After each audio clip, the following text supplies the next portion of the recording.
שלום לכולם, שמי אלמוג דעתן, סופר מדע בדיוני, והיום אני שמח לארח את אייל בשרשרת ספרות בערוץ הפודקאסטים הקהילתי, ערוץ 555. שלום אייל, מה שלומך? בסדר גמור, תודה אלמוג, מה שלומך? אני אצלי הרוב טוב. חבר וחברות, יש לנו אורח מיוחד היום. אייל הוא סופר מדע בדיוני, מהנדס תוכנה במקצוע, והוא הוציא את הספר הצד האפל של אנטארקטיקה, שיצא בשנת 2025, זה ספר מדע בדיוני שמשלב טכנולוגיה, הייטק, ישראליות, שזה מאוד חשוב לנו כמובן, והכל במסגרת מאוד מיוחדת שעליה נדבר.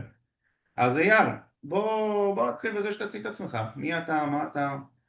אמ, אז, אה, אז אמרת נכון, אני מהנדס תוכנה במקצוע שלי, אבל חוץ מזה, תמיד אהבתי ספרים, תמיד אהבתי לקרוא ספרים, תמיד אהבתי מדע בדיוני.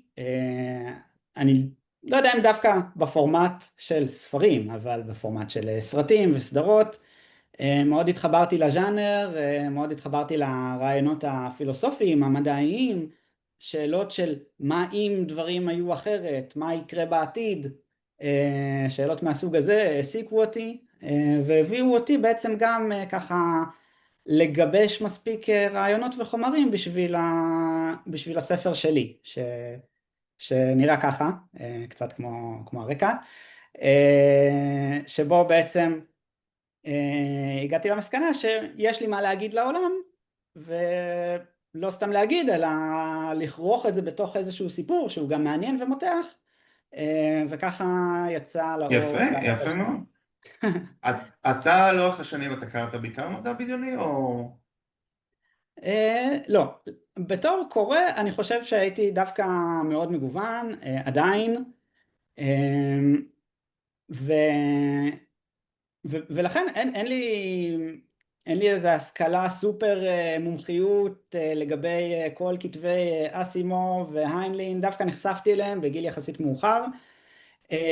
כן, כן, קראתי ספרים מכל הז'אנרים, ספרות ישראלית, ספרות בינלאומית, אבל בחרתי להתמקד במדע בדיוני כשרציתי לכתוב, כי אמרתי, אוקיי, פה יש לי רעיונות משלי, דברים שלדעתי עוד לא סופרו, או לא יפה, סופרו יפה. בצורה אז אתה אומר שאתה לא סגור רק בנתיב אחד, אז אתה כבן אדם, וגם אמיר מצפה לנו על הספר, הוא בעצם רב גוונים.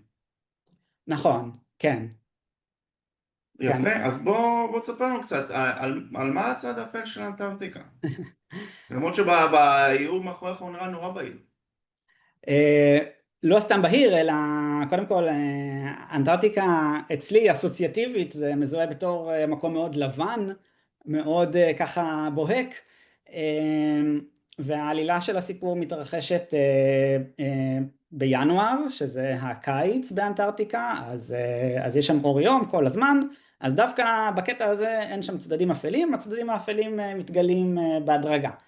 עכשיו, אני כן אתאר את הסיפור. אז העולם הוא העולם שלנו, התקופה היא התקופה שלנו. מה ששונה זה שלילה אחד התרסקה חללית של חייזרים באוקיינוס הדרומי, קרוב לאנטארקטיקה, והצוות של החייזרים, יש שם 24 חייזרים, הם שרדו, נתנו להם שם דורוטיאנים, נתנו להם שמות, והעבירו אותם לאיזשהו מתקן שהייה באנטארקטיקה, כדי שיוכלו בעצם לשרוד כאן, עד שבכלל נבין מי הם, מה קורה פה. ו... ובעצם התחיל פרויקט כזה של אוקיי, אז הם פה, אז בוא נקים איזשהו עיר קטנה, שנצטרך להביא אליה מדענים מכל העולם, ואם כבר בנינו עיר, אז בואו נביא גם תיירים ובתי מלון. אז מה אם זה באנטארקטיקה? בואו נפתח את האזור הזה, וכל זה סביב החייזרים. עכשיו הם שם, בהדרגה לומדים לתקשר איתם, מפתחים טכנולוגיה של תרגום, וכאן נכנס לתמונה הגיבור של הסיפור, שהוא הייטקיסט ישראלי, שעובד בחברת טכנולוגיה, שמשתתפת במכרז על פיתוח חליפת הארץ. כי בעצם חייזרים צריכים איזשהם חליפות להסתובב כאן, הם לא תכננו להגיע לכדור הארץ, אין להם חליפות שהם יכולים לנשום ולפעול, אז הוא בעצם נשלח לנסיעת עבודה, לטובת עבודה על החליפות האלה, אבל דברים משתבשים, והוא מוצא את עצמו באיזושהי פרשייה בינלאומית שהוא לא ציפה לפגוש, ועניינים מסתבכים, וכאן אני כבר אעצור. בינלאומית או בין גלקטית? זה יהיה ספוילר. מגניב, מגניב. אתה יודע, זה ממש מעניין, כשאני קראתי על הספר שלך וקראתי ביקורות, אני כל זמן הרגשתי שזה לוקח אותי לכיוון מסוים, בין אם זה בגלל שזה באנטארקטיקה, חשבתי על דברים כמו דפינג המפורסם, בגלל שזה הרגש כזה, אני חשבתי משהו כמו הרייבל, אבל כשאני מקשיב לך, זה נשמע שאתה לקחת את זה למקום אחר. מה אתה אומר היה ההשראה שלך? מאיפה בא לך סוג הזה? כי זו גישה קצת שונה, כי אתה אומר, הם הגיעו לכדור הארץ, אבל לא רק שהם הגיעו לא בכוונה, דווקא די אנחנו